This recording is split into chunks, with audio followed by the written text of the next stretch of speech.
नमस्कार। कभी सोचा है कि एक ही फिजिकल सर्वर पर सैकड़ों वेबसाइट्स और ऐप्स एक साथ बिना किसी दिक्कत के कैसे चलते हैं? आज हम उन टेक्नोलॉजीज की दुनिया में गहरे उतरेंगे जो इस सब को मुमकिन बनाती हैं। वर्चुअलाइजेशन, हाइपरवाइजर और कंटेनराइजेशन। चलिए इन जरूरी कॉन्सेप्ट्स को एक एक करके समझते हैं। तो देखिए, हर कहानी की शुरुआत एक प्रॉब्लम से होती है। कंप्यूटिंग के शुरुआती दिनों में एक नियम चलता था, एक ऐप एक सर्वर। मतलब ईमेल सर्विस के लिए एक पूरा का पूरा सर्वर, वेबसाइट के लिए दूसरा। इसका नतीजा सोचिए, सर्वर की 90% तक की कंप्यूटिंग पावर और बिजली बस यूं ही बर्बाद हो रही थी। ये बहुत ही ज्यादा इनएफिशिएंट था। तो इस बर्बादी का पहला हल निकला वर्चुअलाइजेशन। ये एक ऐसी कमाल की तकनीक है जो एक ही फिजिकल मशीन को कई अलग अलग वर्चुअल मशीनों की तरह काम करने पर मजबूर कर देती है। इसे समझने का सबसे अच्छा तरीका एक मूवी थिएटर का उदाहरण है। मान लीजिए, वर्चुअलाइजेशन के बिना एक थिएटर में 500 सीटों पर बस एक ही आदमी एक ही मूवी देख रहा है, बाकी सब खाली। लेकिन वर्चुअलाइजेशन के साथ ये कुछ ऐसा है जैसे उसी थिएटर में बैठे 500 लोगों को वीआर हेडसेट दे दिए गए हों और हर कोई अपनी पसंद की अलग अलग मूवी देख रहा है। कमाल की बात यह है कि वो सब एक ही फिजिकल इंफ्रास्ट्रक्चर, मतलब वही कुर्सियां और हॉल शेयर कर रहे हैं, लेकिन हर किसी का एक्सपीरियंस पूरी तरह से अलग और आइसोलेटेड है। तो तकनीकी तौर पर वर्चुअलाइजेशन क्या है? ये असल में एक सॉफ्टवेयर लेयर है जो किसी भी हार्डवेयर रिसोर्स जैसे सर्वर, स्टोरेज या नेटवर्क का एक वर्चुअल यानी एक आभासी रूप बना देती है। ये एक फिजिकल कंप्यूटर को इस तरह से बेवकूफ़ बनाती है कि उसे लगने लगता है कि वो एक नहीं बल्कि कई सारे अलग अलग कंप्यूटरों का एक ग्रुप है। पर ये होता कैसे है? इसका सारा राज टाइम शेयरिंग में छिपा है। देखिए, सीपीयू असल में एक समय में एक ही काम करता है, लेकिन ये मिली सेकेंड्स के अंदर अलग अलग वर्चुअल मशीनों के कामों के बीच इतनी तेजी से स्विच करता है कि हमें ऐसा लगता है मानो सब कुछ एक साथ चल रहा हो। इसी तेज स्विचिंग को कॉन्टेक्स्ट स्विच कहा जाता है। लेकिन देखिए, इसके फायदे और नुकसान दोनों हैं। एक बड़ा रिस्क है नॉइजी नेबर इफेक्ट। मतलब एक वर्चुअल मशीन अगर ज्यादा रिसोर्स इस्तेमाल करने लगे तो वो बाकियों को धीमा कर सकती है। लेकिन इसका सबसे बड़ा फायदा है इलास्टिसिटी। क्योंकि वर्चुअल मशीनें असल में सिर्फ कुछ फाइल्स ही तो होती हैं, इसलिए उन्हें मिनटों में बनाया जा सकता है, एक सर्वर से दूसरे पर मूव किया जा सकता है या डिलीट भी किया जा सकता है। तो सवाल ये है कि इन सभी वर्चुअल मशीनों को मैनेज कौन करता है और ये सारे नियम लागू कौन करता है? यहीं पर एंट्री होती है हाइपरवाइजर की, जो इस पूरे वर्चुअल वर्ल्ड का असली मैनेजर है। हाइपरवाइजर को हम एक ट्रैफिक पुलिस की तरह समझ सकते हैं। उसका काम ये पक्का करना है कि हर वर्चुअल मशीन को ज़रूरत के हिसाब से सीपीयू और रैम जैसे हार्डवेयर रिसोर्स मिले और कोई भी वीएम दूसरे के रास्ते में ना आए।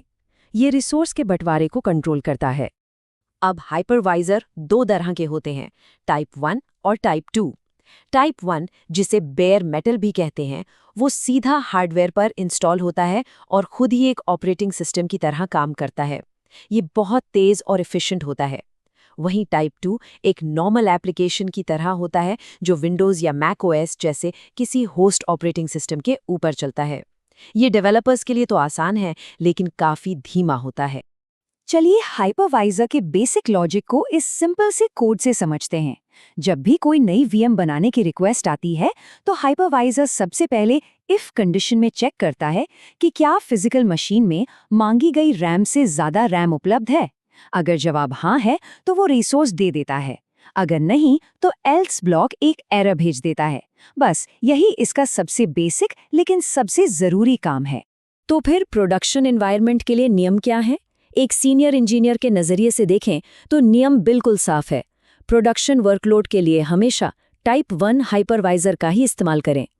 टाइप 2 डेस्कटॉप पर कुछ टेस्ट करने के लिए ठीक है, लेकिन होस्ट ओएस की जो एक्स्ट्रा लेयर है उसकी वजह से ये प्रोडक्शन के लिए बहुत धीमा और भरोसेमंद नहीं है। स्पीड और स्टेबिलिटी के लिए टाइप 1 ही प्रोफेशनल स्टैंडर्ड माना जाता है। तो वर्चुअलाइजेशन ने एक बड़ी समस्या तो हल कर दी, लेकिन हर वीएम अपने साथ एक पूरा का पूरा ऑपरेटिंग सिस्टम लेकर आती थी जो उन्हें काफी भारी बनाता था। और यहीं से एफिशिएंसी में अगली क्रांति हुई, जिसका नाम है कंटेनर्स। वीएम और कंटेनर के बीच का अंतर समझने के लिए घर बनाम अपार्टमेंट वाला उदाहरण सबसे अच्छा है।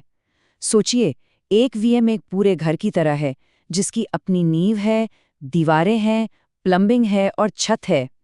ये पूरी तरह से सेल्फ सफिशिएंट है, लेकिन इसे बनाने में रिसोर्स और टाइम दोनों ज़्यादा लगते हैं। वहीं एक कंटेनर एक अपार्टमेंट की तरह है।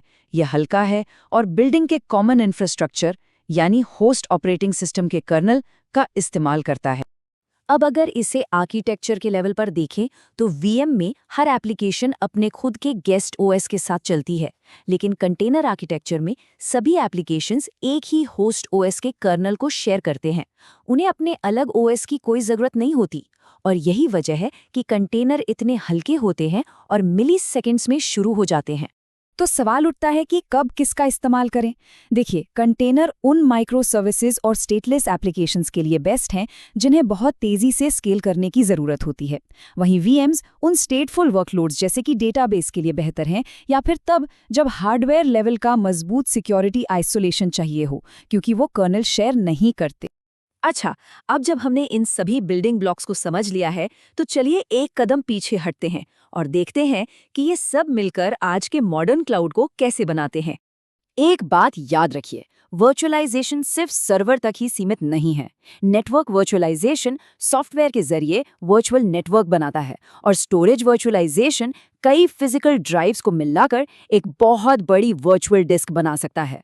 ये क्लाउड के बाकी दो मजबूत पिलर हैं। तो असल में क्लाउड है क्या?